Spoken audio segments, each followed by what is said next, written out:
Providence of God with concurrence. We started this.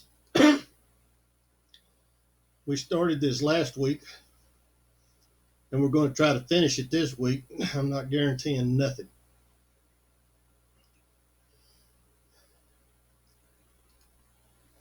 God cooperates with created things, directing their distinctive properties, calls them to act as they do. The events fully caused by God and fully caused by creation. This is the things that we're going to be looking at first. In other words, the rain, snow, grass growing, sun, moon, stars, the feeding of animals, all can be explained by the natural laws of nature. The botanist can explain why grass grows, and all your plants, why they do the things that they do. Your meteorologists, they can explain to some degree and with proper information, forecast rain and snow.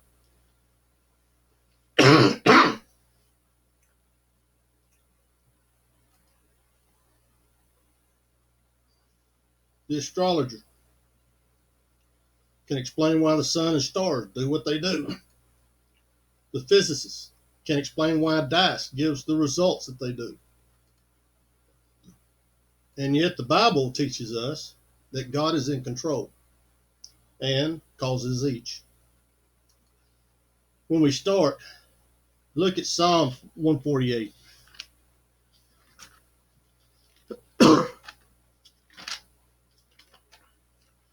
We have looked at some of these already, but they still fall in.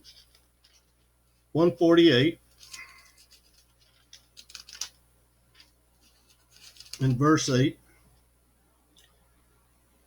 he says, fire and hail, snow and vapors, stormy wind, fulfilling his word, mountains and all the hills,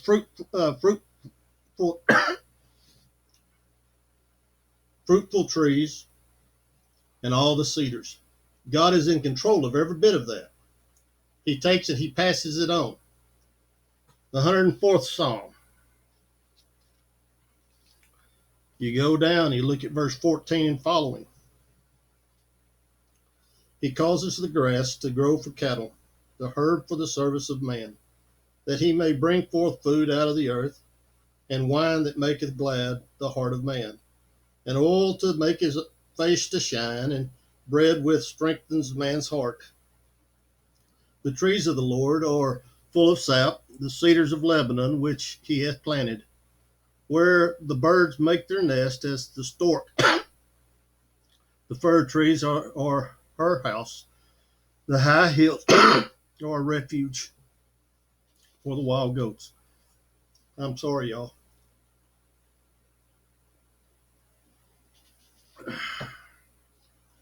He appointed the moon for seasons. The sun knoweth his going down. Thou makest darkness and its night, wherein all that beasts of the forest do creep forth. The young lions roar after their prey and seek their meat from God. You see how the Bible teaches us how God is absolutely in control of all of that?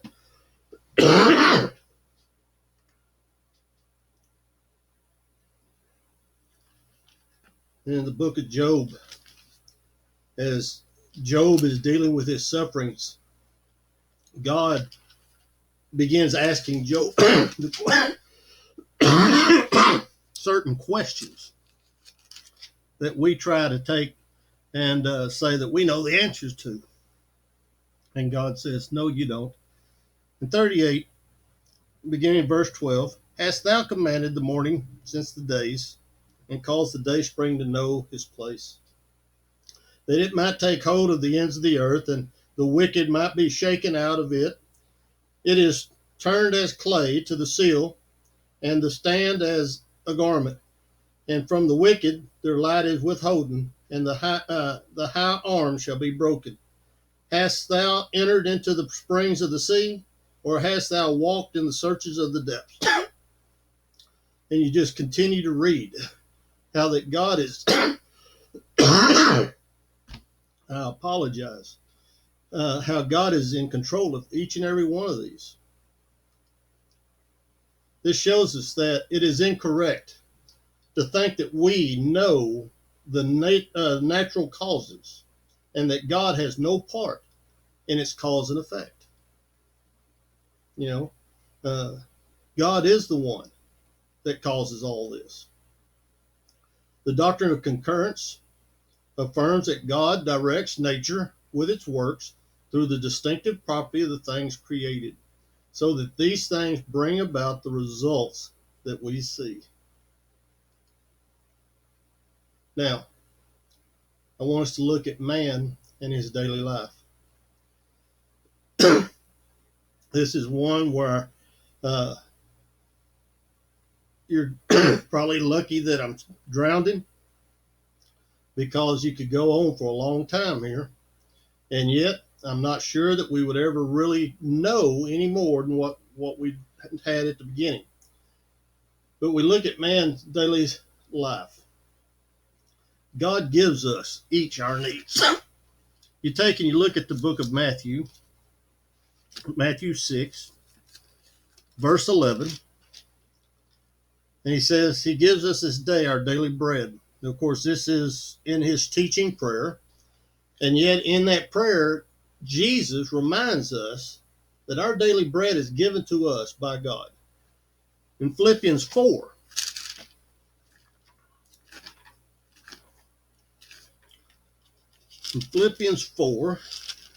went too far. Go down to verse 19. But my God shall supply all your needs according to his riches in glory by Christ Jesus. So, again, the Bible teaches us that God, he supplies it, each one of us, all of our needs.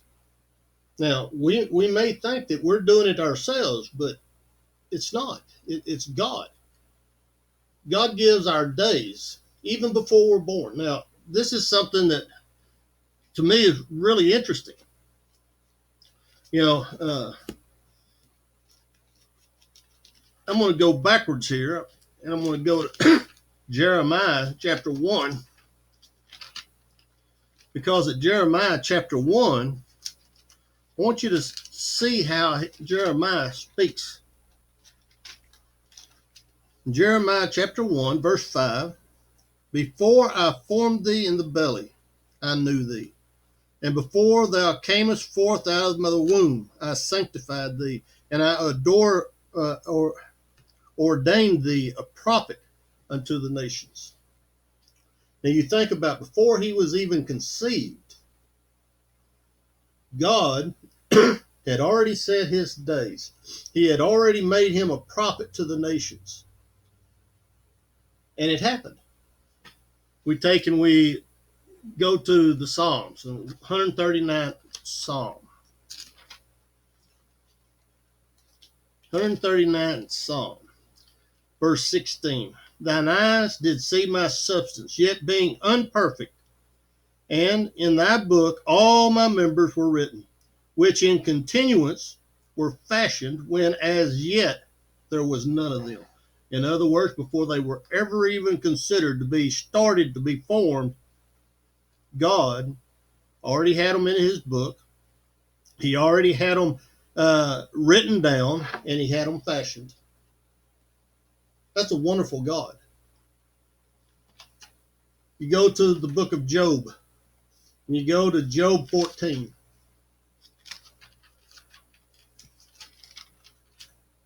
Job 14, come down to verse 5.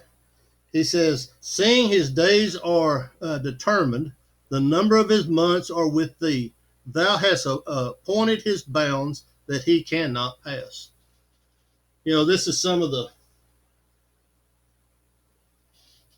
those teachings that we used to look at as kind of pagan teachings, where, you know, the skin of your life has already been sown, so it's not going to matter one way or another what you try to do. Well, that's not exactly true, but at the same time, that's what it's saying here. That God numbers our days. He tells us exactly how long we're going to live, and then He allows us to uh, make those decisions through life, one way or another, that's going to have consequences. Galatians 1 in verse 15, but when it pleased God, who separated me from my mother's womb, and called me by his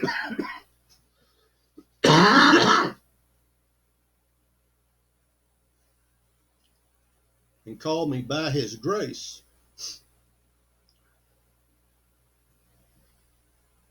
he revealed his son in me, that I might preach him among the heathens.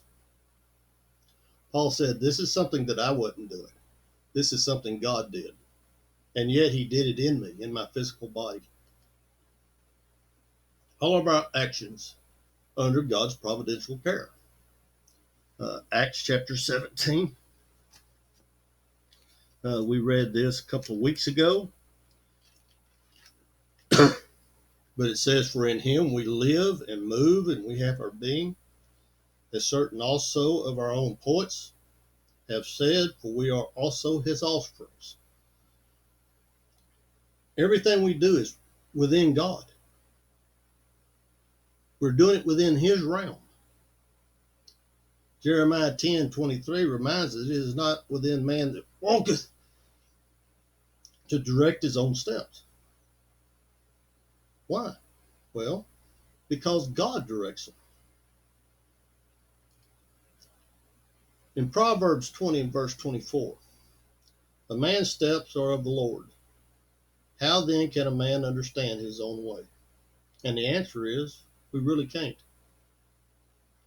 We try to use the intelligence that God gives us, but when we get right down to it, I don't know why I'm having to cough. I don't know why it has taken me so long to get over this. And yet I know this, what it is. I've had it all my life. This one here just a little harder than most of them. And yet, can a man understand his own way? Well, if I understand it, it's because I went back to God and let God teach it to me. Proverbs 16, verse 9. A man's heart plans his way, but the Lord directs his steps. Now notice that. Here is how we work together in concurrency. My heart plans my way. Because of my love for God, I plan out the ways that I'm going to walk day in and day out. I'm going to choose the way I'm going to act. But it is the Lord and his will that directs my steps. And I think that's the key to all of this.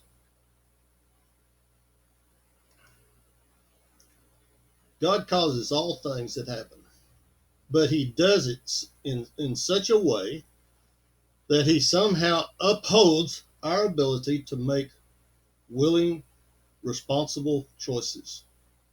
Choices that have a real eternal result or consequence, and for which we are held accountable. I don't understand everything that there is to know right here. Neither do you, and if anybody says that they do, I believe they're lying. Because there are a lot of things that God makes happen that we don't understand how God does it. And yet, like I say, he allows us to make choices, but it's because of his all-knowing nature. He already knows what my choice is going to be, and so he lines it all up where it's going to work in his will. And yet, because it was my choice, I'm being held accountable. How exactly does God combine his providential care with our willing and significant choices? Scripture doesn't explain this. But That does not take away from God's power to do so. And if I try to tell you that he can't, then I'm limiting God.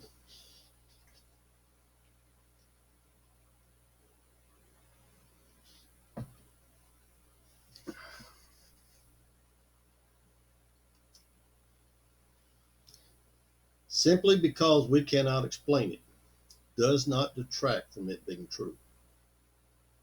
Now, there's a lot of things that falls into that category.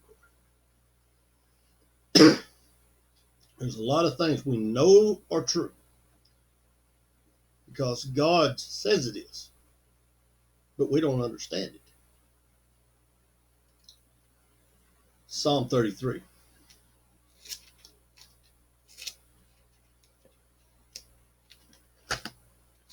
In Psalm 33,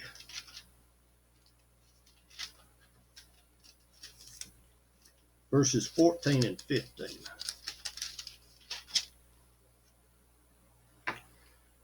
From the place of his habitation, he looketh upon all the inhabitants of the earth. He fashions their hearts alike, and he considers all of their works. There is no king save by the multitude of a host. A mighty man is not delivered by much strength. A horse is a vain thing for safety, neither shall he deliver any by his great strength. Behold, the eye of the Lord is upon them that fear him. You see, there's the key. Philippians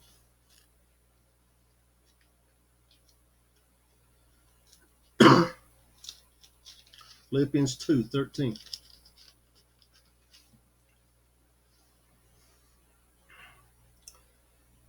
For it is God which works in you, both to will and to do his good pleasure. Do all things without murmuring and disputing, that you may be blameless and harmless, the sons of God. Again, there's the key. When I remember that God is what works in me,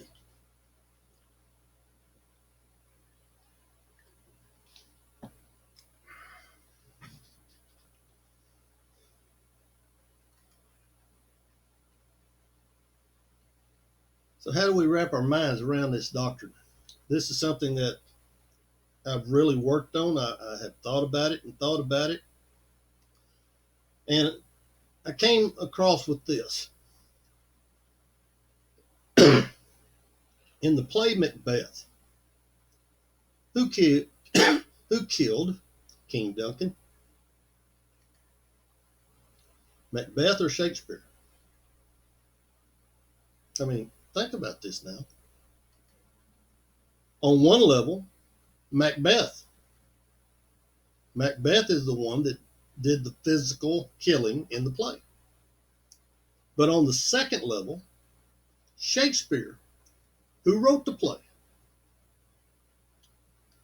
Okay? It would not be correct to say that because Macbeth killed King Duncan, Shakespeare did not. Nor would it be correct to say that Shakespeare did not because Macbeth did. See, neither one's true. And yet, when you stop and look at it, both are true. Macbeth fully 100% killed the king, just as Shakespeare fully 100% killed him by writing the play. You say, well, now you're not being real intelligent here. Yes, I really am. Because I want you to notice something. While we are finite creatures, we can only make fictional characters. God, who is infinite, can and does make the actual actions in our world. In this world, he made real persons who make willing choices. To say that God could not simply limits God. Think about that for a minute.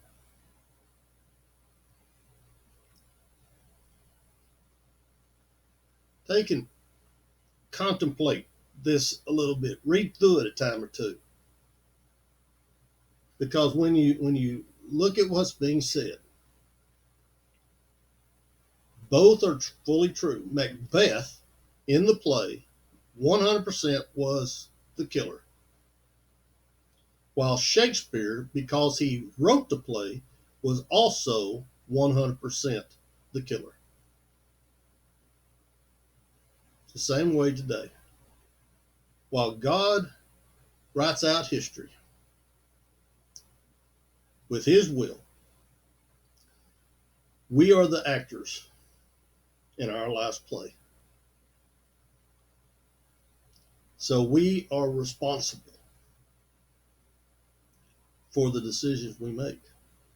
And because we are responsible, we will be judged. Next week, we're going to be looking at, if I can get myself together, we're going to be looking at governments and history, how that God works in that. And we have plenty of biblical examples to go back and look at.